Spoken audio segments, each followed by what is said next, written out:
Good afternoon. It's Brian Shannon from Alpha Trends Blogspot. Today's Friday, June 8th, 2007. The market's closed, and we had a real nice bounce back in the markets today. S&P 500, the spiders gained $1.86 or 1.25%.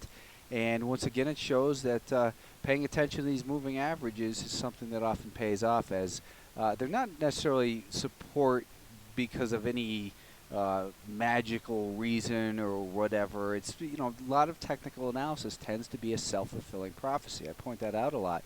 When you have the market sell off real hard like that, some people who've been selling look at that 50-day moving average and say, hey, I got to stop selling stuff because that 50-day moving average typically acts as support. You have another group of people who've been sitting in the sidelines on in cash, or maybe shorts looking to cover, saying, well, the 50-day moving average is typically where it finds support, so I'll stick in a bit. And we get that supply-demand equation start to shift. I always like to point out that early in the uptrend, we get test of that 10-day moving average. As the trend becomes a little bit more mature, it's then the 20-day moving average. We saw our first close below that 20-day moving average since this March low right in here. Well, not the March low, but since this recovery began back in March. We had the first close below it 2 days ago, and yesterday we came down and we were looking at this 50-day moving average as a potential level of support. Doesn't mean you stick your bid in there, but you want to see that it does hold a support. Now, the movement intraday was actually pretty classic of what a turnaround looks like after a large, an extreme sell-off like this, which is weak opening, followed by a little bit of choppy trading, and then a rally from there. So we had a real nice move. Once it broke past this 150 level and broke this trend line from the last 2 days, that's where the move really began. And this was a bad print in here. But that's really where the move began, from 150. So hopefully you were able to catch some of that. I didn't want to give any stock ideas because it just a lot of times it gets too volatile in there for most people. But yesterday, that's kind of what we were looking for. If you remember what I said was maybe we're going to get a bounce after a morning sell-off, and that's what we did get. So hopefully, like I said, the aggressive traders that I pointed out were able to participate. We do still have a declining 5-day moving average, and what I really think is going to happen with this market, and let's take a look at Fibonacci to see where we are. You can see that the bounce has occurred so far, 38.2% of the sell-off from this level down to there. So. And it's also come in right at about this little downtrend line. But we do still have a declining 5-day moving average. So this is just a bounce is the way I would look at it. What I would really expect in this market, and this is kind of a prediction, but what I really think we'll probably see is a rally up towards that 5-day moving average, and then a slow drift down and probably a retest of these lows. I'd love to see it go just a little bit lower next, maybe middle of next week, down in the 148s.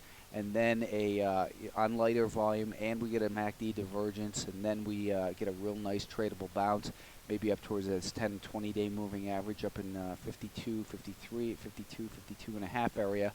But then followed by what I think we're going to see is more of a correction through time over the next few weeks. Now that's looking forward a little bit too much probably, but that's kind of what I'm thinking for now that we're going to see over the next couple of weeks. The Nasdaq 100, someone pointed out they thought they saw a head and shoulders pattern in here. I don't quite see it.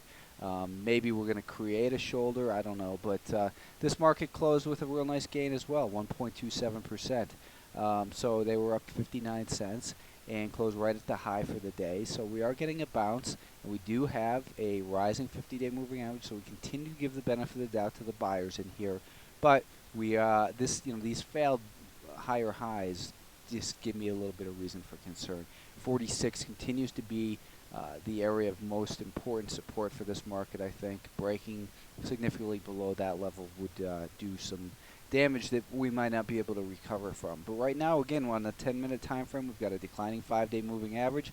So I still think this is going to be a bounce, then another sell-off, and then maybe another rally. But the group that really outperformed today was the semiconductors. The SMH was up $1 even, up 2.8%. Now, a lot of people, I think, got out of the market because it went below that 36 level or sold short below that 36 level.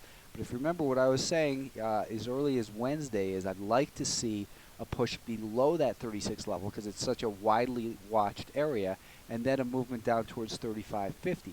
Well, we didn't get a move quite down to 35.50. Yesterday's low was 35.54. But I said that basically we wanted to give 35.50 as the area that we wanted to give the benefit of the doubt of the buyers to, and it'd probably be a shakeout.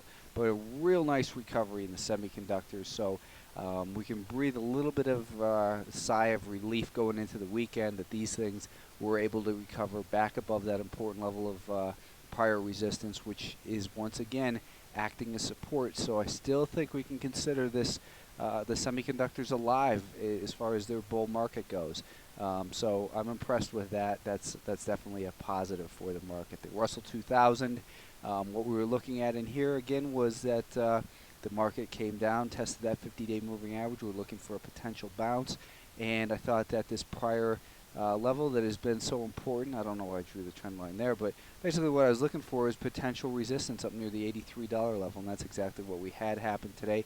Doesn't mean it can't continue higher, but this this 83 level has been very important, as we know, over the last several months. So could be a little bit of resistance up in there, and then maybe we're going to turn this market sideways for a little while again.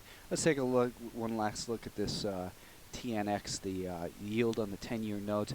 Just a really huge rally for interest rates. These types of rallies rarely sustain themselves. However, there's no reason to doubt the yield in the rallies, which would mean the bonds are selling off very severely, as we have a rising 10, 20, and 50-day moving average. The 10's above the 20, which is above the 50. It is extended, and it's getting a lot of press, which means that we're probably very close to a turning point and a pullback in yields. I'll be back over the weekend with another video with stock ideas in it.